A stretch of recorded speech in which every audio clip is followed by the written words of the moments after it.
My next two guests saw this firsthand because they attended the event out in Phoenix. Joining me now, PragerU personality Xavier DuRousseau and host of the Isabel Brown Show, Isabel Brown. Welcome to both of you. Xavier, I have to say, I don't know that any of us would have had on our bingo card by the end of 2025 Nicki Minaj as a Turning Point USA event. What was it like to be in the room when she walked out with Erica Kirk and surprised the crowd? You know, it was absolutely iconic, and that's coming from probably the biggest barb that was in the room. And hot take, but I was probably the only person that was not surprised, because I've watched closely over the last decade is how the left has demonized President Trump and spread all this propaganda against him simply because he has been draining the swamp in D.C. Well, the same thing has been happening to Nicki Minaj. For over a decade, she has been exposing corruption, fraud, and exploitation in the entertainment space. So that's why they've tried to label her as this horrible, villainous person, but really all she wants is for us to be able to protect our freedoms, prioritize faith, protect children, and have a sane society once again. Yeah, well, listen, Isabel, 30,000 people showed up to this event. I mean, that says a lot. What does it say to you about the future of the youth conservative movement? It really does feel like it's alive and well.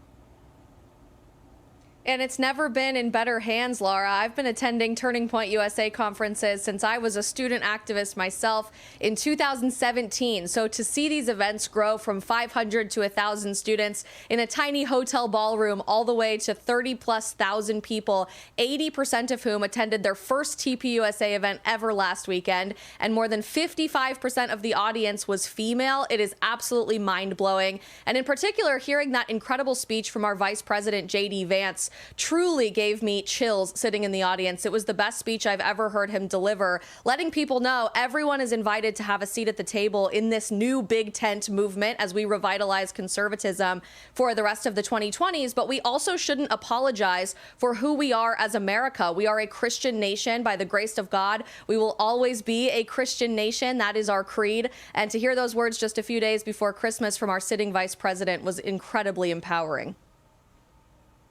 Amen to that. Yeah, I remember my first Turning Point event that I ever went to. Lighting wasn't great. There were definitely no pyrotechnics. So to see where it has gone has been absolutely amazing. It's so inspiring. Xavier, you know, there are a lot of young conservatives there, as we're talking about. Gen Z obviously is going to have some concerns as they come into the world, the workforce, et cetera. We're assuming affordability is sort of top of mind to them. So what do they need to hear from their leaders to actually understand what's to come and to really feel like affordability is back under control? You know, I think there's so many things that need to be addressed, and Gen Z needs to be heard out. One of the things that Nicki Minaj was saying that I love so much is that she was saying that we should be able to speak our minds and ask our questions. And in Gen Z, we're looking at all these different things that are not accessible to us anymore. What are we going to do about the housing market? What are we going to do with AI? And I'm very terrified to see the popularization of democratic socialism potentially on the horizon as the GDP is going up with AI and the labor forces are going low. What are we going to do to address those kinds of concerns? So I do believe that J.D. Vance likely has a plan for that, and I'm very excited to see what the next 3 years leading up to that is going to give us. Well, certainly we know President Trump has been working hard over this past year to get things back under control. It certainly feels like we're digging out of the hole the Biden administration left us in, so he's putting in all the hard work there. All right, before I let you guys go, we got to get to this topic. Is it time to say goodbye to sending Christmas cards? You know, everything is digital these days. Gen Z and millennials say no. Take a look at this. Gen Z, 59% prefer physical Christmas cards. Millennials, 62% prefer physical Christmas cards.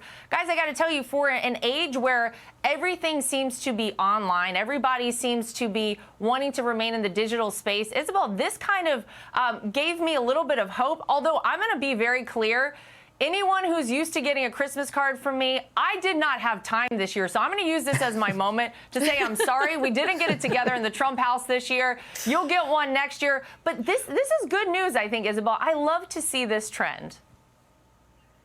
It's fantastic news, Laura. I was so excited about my first Christmas card as a mom that we took our pictures in October, and I have had them sent out for weeks. My fridge is filled with 15 to 20 Christmas cards from our friends and family right now, and I love the resurgence of Christmas nostalgia this year. This is coming alongside matching family outfits and Ralph Lauren Christmas being the main trend I'm seeing on social media, and it really does feel like people are reconnecting with our roots of the holidays and trying really desperately to connect in person in a powerful way this holiday season. And we know that thanks to President Trump, we're back to saying Merry Christmas once again. So Xavier and Isabel, Merry Christmas to both of you, and thank you both for joining us today. Merry Christmas. Merry Christmas. Thank you so much. Hey, Sean Hannity here. Hey, click here to subscribe to Fox News YouTube page and catch our hottest interviews and most compelling analysis. You will not get it anywhere else.